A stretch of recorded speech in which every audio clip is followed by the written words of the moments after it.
Barbados Prime Minister said she is prepared to lose U.S. visa for the truth. Bus conductor stabbed to death, another police shooting.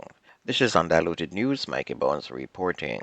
Barbados Prime Minister Mia Mottley said she is prepared to have her United States visa revoked as she urged CARICOM countries to ensure they are able to explain what the Cubans have been able to do for us as they seek to defend the Cuban Health Brigade program. The United States has raised questions about the program that CARICOM countries have insisted has benefited the region significantly and said all island leaders must stop using nurses and doctors from Cuba in their country or they will lose their U.S. visa. But Ms. Motley, the latest CARICOM leader to address the issue, said Barbados does not currently have Cuban medical staff, but the country could not have survived the COVID-19 pandemic without Cuban doctors and nurses.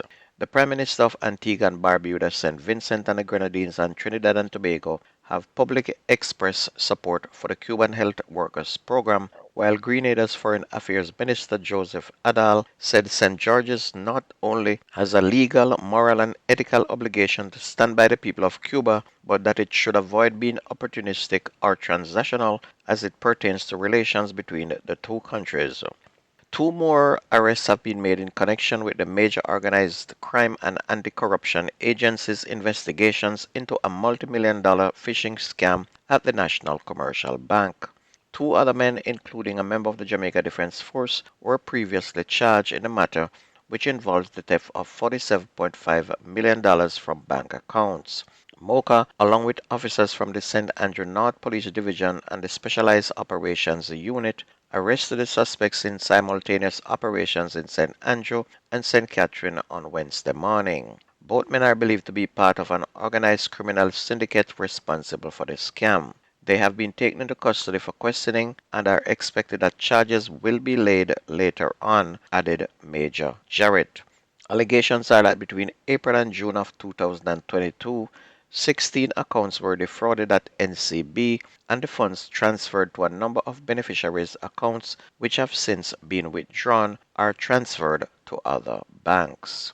Bus passengers were left traumatized on Monday when a bus conductor was stabbed to death during a dispute with a bus driver about 12 noon in the busy commercial district of downtown Kingston. The dispute was allegedly over $150. The deceased has been identified as 36-year-old Kimar Myrie, otherwise called Paul, of Top Temple Hall in St. Catherine. The incident happened about 12:20 along Orange Street near Haywood Street. The police communications arm reported that during an argument between Myrie and a bus driver, the driver approached Myrie and stabbed him in the left side of his neck. The driver then escaped on foot, and a friend of Myrie rushed him to hospital where he was pronounced dead. Meanwhile, a policeman charged with the killing of Ribbit's Ultra Lounge employee Jermaine Richards in January has now been offered $1 million bail. Corporal Patrick Williams was offered bail when he appeared in the Kingston and St. Andrew Parish Court on Tuesday morning. Corporal Williams, who is represented by attorneys John Jacobs and Dondre Buchanan, is to return to court on April 30, and he's charged with murder, assault occasioning actual bodily harm, using a firearm to commit a felony, and willfully making a false statement to an investigator. As part of his bail conditions, he is to report to a police station on Mondays and Fridays. Corporal Williams was also ordered to stay away from Ribbits and the Kingston Central area. 40-year-old Richards of Fleet Street in Kingston was shot in the parking lot of the Arden Emirates Plaza, which is located on Arden Road, Kingston 10, on January 23rd. Meanwhile, another man was fatally shot during an alleged confrontation with the police in Portmore and St. Catherine on Monday evening. He has not yet been identified, and it's reported that sometime after 7 p.m., a police special team went into Crusher Lane in Old Brayton in search of a suspect wanted by the Clarendon police. The suspect was shot during a reported confrontation, and a Taurus pistol with 5 rounds of ammunition was taken from him. He was later pronounced dead at hospital. The Independent Commission of Investigations, INDICOM, is now investigating that shooting. And as we keep in count, he is number 62 killed so far by police this year. On to sports, Lionel Messie made his first ever appearance on Caribbean soil as Inter Miami defeated Cavaliers 2-0 in their return leg CONCACAF Champions Cup round of 16 contest at the National Stadium last night.